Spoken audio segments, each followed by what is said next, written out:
Assalamualaikum warahmatullahi wabarakatuh. Nama saya Diki Irawan Hamdani dari Farmasi 3B dengan NIM saya 1804010042. Alasan saya membuat video ini untuk salah satu syarat mengikuti ujian akhir semester di semester 6 ini. Karena NIM saya genap, saya akan coba sedikit menjelaskan tentang ekspresi gen.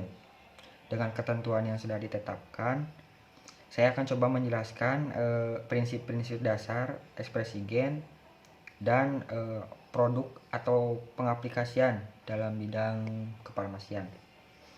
Ekspresi gen itu sendiri merupakan pengungkapan faktor genetika menjadi fenotip. Sedangkan untuk prinsip-prinsip ekspresi gen itu sendiri merupakan tingkat paling mendasar yang mana genotip memunculkan fenotip, yaitu sifat yang dapat diamati. Kode genetik yang disimpan dalam DNA ditafsirkan oleh ekspresi gen, dan sifat-sifat ekspresi tersebut memunculkan fenotip organisme.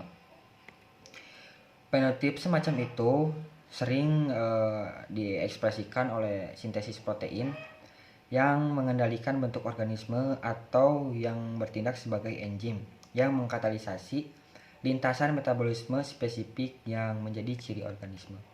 Kemudian untuk proses ekspresi gen yang digunakan oleh semua makhluk hidup termasuk eukariota,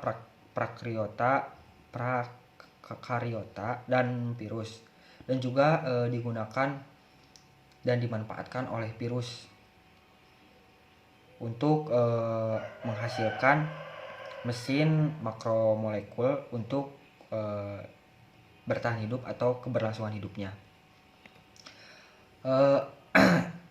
Ekspresi gen secara molekular ada 3 poin, yaitu yang pertama gen, yang kedua kromosom, dan yang ketiga itu liforman genetik. Lalu yang kedua itu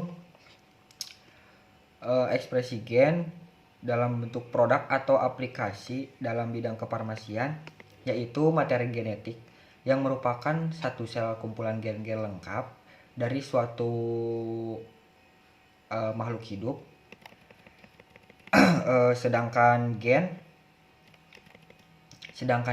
merupakan sebuah sekuen DNA yang menurunkan sebuah protein dan memiliki fungsi tertentu di dalam sebuah sel yang menyusun tubuh. Protein-protein tersebut di dalam sel bekerja secara efisien dan menghubungkan secara harmonis satu sel dengan sel yang lainnya.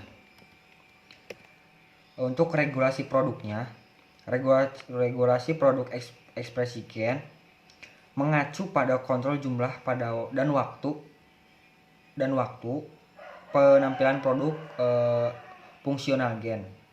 Kontrol ekspresi gen itu sangat penting untuk memungkinkan sel menghasilkan produk gen yang dibutuhkan saat dibutuhkan tubuh. Pada gilirannya, memberi sel fleksibilitas untuk rangsangan lainnya. Secara lebih umum, regulasi gen memberikan kendali sel atas semua struktur dan fungsi dan merupakan dasar untuk diferensiasi sel dan morfogenesis, kebergunaan, dan kemampuan beradaptasi dari setiap organisme. Itu salah satu contoh dari ekspresi gen dan pengaplikasiannya di bidang farmasi produk. Mungkin itu saja yang saya bisa sedikit saya jelaskan. Mohon maaf bila masih banyak kekurangan. Wabillahi taufiq wal hidayah. Wassalamualaikum warahmatullahi wabarakatuh.